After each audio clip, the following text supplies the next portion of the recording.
O plenário do Supremo retomou o julgamento da ação que discute a obtenção de dados de provedores de internet no exterior. A ação foi proposta pela Federação das Associações das Empresas de Tecnologia da Informação, a CESPRO Nacional. A entidade pede a validação de dispositivos do Acordo de Assistência Judiciária em Matéria Penal, o EMILAT, entre os governos brasileiro e norte-americano. Promulgado pelo Decreto Federal 3.810 de 2001, o acordo trata da obtenção de conteúdo de comunicação privada sob controle de provedores de aplicativos de internet sediados fora do país. De acordo com o processo, alguns tribunais de segunda instância entendem que os dados somente poderiam ser obtidos por carta rogatória ou acordo de cooperação. Ao pacificar a questão, o Superior Tribunal de Justiça entendeu que o acesso a esses dados também pode se dar por decisão judicial direcionada à filial da empresa com sede ou filial no país, mesmo que elas não tenham a custódia ou controle dos dados.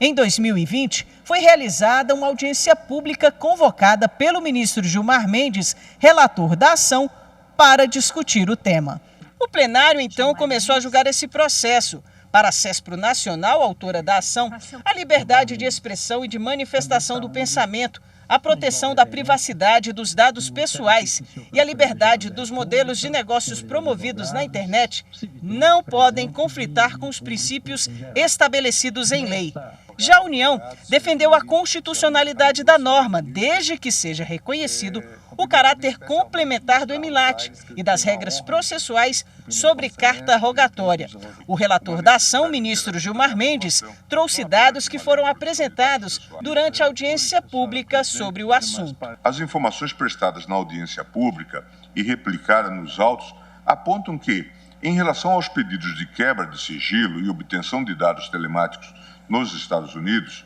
em dados consolidados de 2014 a 2017, 28 pedidos ainda se encontram em andamento, sendo que 8 foram enviados em 2014, outros 8 em 2015, 5 em 2016 e 7 em 2017. Ademais, as autoridades brasileiras apenas obtiveram respostas positivas em 22,5% dos casos, o que reforça a conclusão dos representantes do Poder Executivo e do Ministério Público no que se refere ao baixo índice de efetividade desses pedidos de assistência jurídica enviados aos Estados Unidos para a quebra de sigilo de dados ou obtenção de informações telemáticas. Gilmar Mendes, então, votou pela parcial procedência da ação, sugerindo que os poderes executivo e legislativo tomem providências para aperfeiçoar as leis brasileiras, especialmente a Lei de Proteção de Dados, para fins penais. Conheço da ADC, voto para julgar parcialmente procedente o pedido formulado à inicial para declarar a constitucionalidade dos dispositivos indicados, sem prejuízo da possibilidade de solicitação direta de dados e comunicações eletrônicas das autoridades nacionais a empresas de tecnologia nas específicas hipóteses do artigo 11 do Marco Civil da Internet e do artigo 18 da Convenção de Budapeste, ou seja, nos casos de atividades de coleta e tratamento de dados no país, de posse ou controle de dados por empresa com representação no Brasil e de crimes cometidos por indivíduos localizados em território nacional. Voto outro sim para que o tribunal faça a comunicação desta decisão ao Poder Legislativo e ao Poder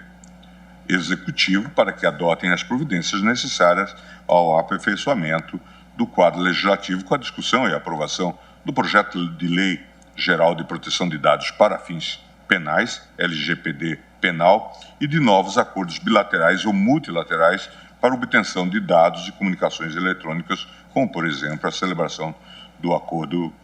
executivo definido a partir do Cloud Act.